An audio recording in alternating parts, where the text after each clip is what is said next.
Hello mga kaibigan, welcome back to our channel.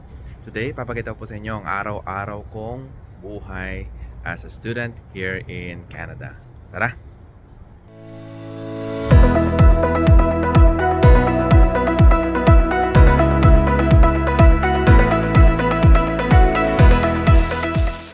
Okay, so ayan guys, as usual, sasakay tayo ng TTC bus.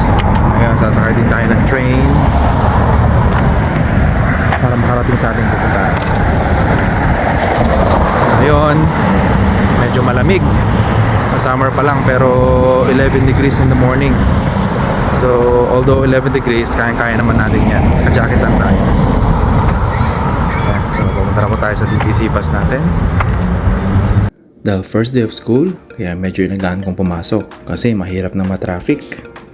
From home to school, aabutin din ng 1 oras ang biyahe. Medyo maaga pa kaya konti lang sakay ng bus. At ayan na nga, nakating na ako sa subway station. Dito sa Toronto, meron siyang free transfer policy. Within 2 hours of ride, pwede kang mag-transfer sa bus or train. Pagdating ko ng station, ayan, saktong dumating yung train. So hindi na ako naghintay. Ayos, di ba? After a minute of ride, dumating na rin ako sa station na malapit sa school ko.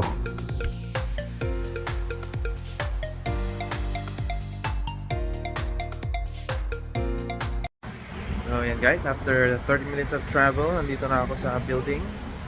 Although nasa labas pa lang ako. Ngayon naglalakad na ako papasok doon. At dadaan ako sa likod kasi mas malapit yung room ko doon. Okay, ang school ko pala ay Sault College, Toronto Campus. So bago makapasok dito, syempre kailangan ng ID kasi yun yung pass para mag-open yung door. So ito na. Sit natin.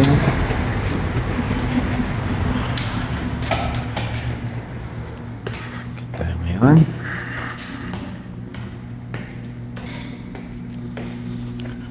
So double door siya. Meron ding lock dito sa loob bago ka makapasok sa main rooms.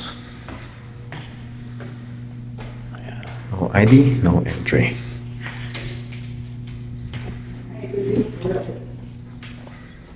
So, dito na ako guys. At ito ang aking magiging room. 207, Early Childhood Education. At ito nga pala yung aking room. O diba? Napakaluwang.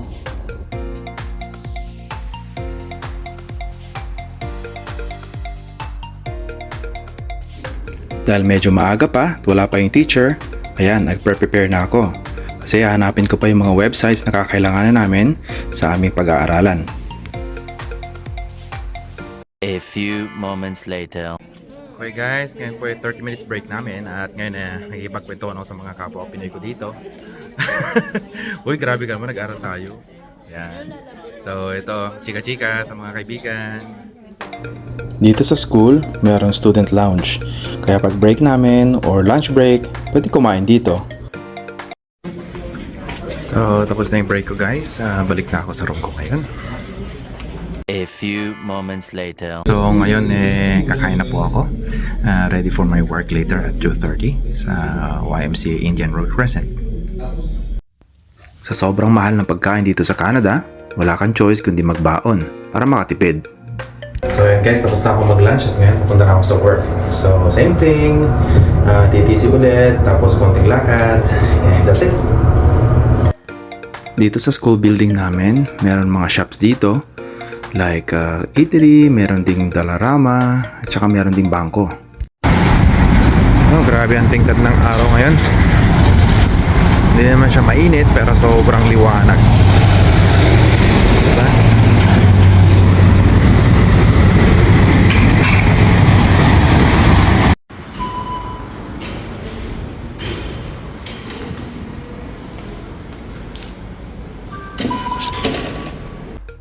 Yung work ko malapit lang sa school.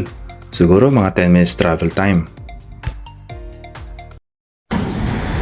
So ayan na nga guys, naglalakad na ako pupunta sa work ko. Oh, tingkat ng sikat ng araw. Ayan, yung first day class namin, grabe. Kakapasok pa lang namin, homework agad. O, diba? Saan ka pa? Yan ang buhay dito sa Canada. Pag estudyante ka, laging homework.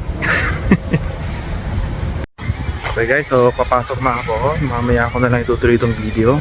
Hindi na ako pwede mag-video sa loob kasi meron namang mga bata. At alam nyo naman ang rules dito. No videos without consent. Okay, so I'll see you later guys. Ito pala yung school ko, Indian Road Crescent Public School.